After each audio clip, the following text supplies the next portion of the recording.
ஆதாப் பாவா MP அவர்கள் இந்த ஊரின் நிம்மதியை சீர்குலைக்காமல் சாய்ந்தமருது மாளிகைக்காடு ஜிம்மா பெரிய பள்ளிவாசலுக்கான இடைக்கால நிர்வாக சபை விடயங்களில் தலையிடாமல் இருக்குமாறு வாய்ஸ் ஆஃப் மருதூர் அமைப்பின் உறுப்பினரும் சிவில் சமூக செயற்பாட்டாளருமான எல்ரிஸ்வி கேட்டுக் கொண்டுள்ளார்.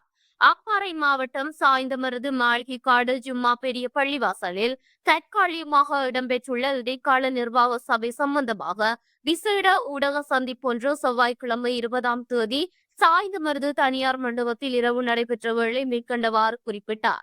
மேலும் அவர் கருத்து தெரிவிக்கையில், சாய்ந்தமருது ஊர் அமைதியான ஊராகும்.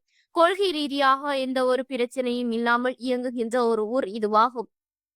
தற்போது பாராளுமன்ற உறுப்பினராக உள்ள ஆதம் பாவா அவர்கள் அவரது கட்சி ரீதியாகவும் அவரது கொள்கை ரீதியாகவும் அதிகளவான ஆட்களை இணைத்து பள்ளிவாசல் இடைக்கால நிர்வாகத்தில் அதிகார துஷ்பிரயோகம் மேற்கொண்டார். இதனால் இடைநடுவில் கருத்து முரண்பாடுகள் எழுந்து தலைமைத்துவங்கள் மாறி தற்போதுள்ள தலைமைத்துவம் சரியாக கொண்டு செல்கின்றது.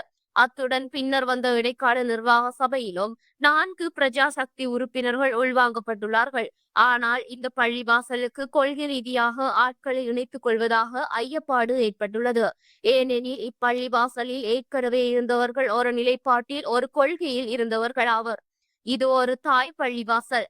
தற்போது ஒரு கட்சியை சேர்ந்தவர்களே அதிகமாக இடைக்கால சபை பெயர் பட்டியலில் காண முடிகின்றது. இவ்வாறான நிலைமையினால் மக்கள் மத்தியில் குழப்ப நிலை ஏற்பட்டுள்ளது. எனவே ஆதாம் பாவா எம்பி அவர்கள் இந்த ஊரின் நிம்மதியை சீர்குலைக்காமல் இந்த பள்ளிவாசல் விடயங்களில் தலையிடாமல் இருக்குமாறு இந்த ஊர் சார்பாக கேட்டுக்கொள்கின்றேன் என்றார்.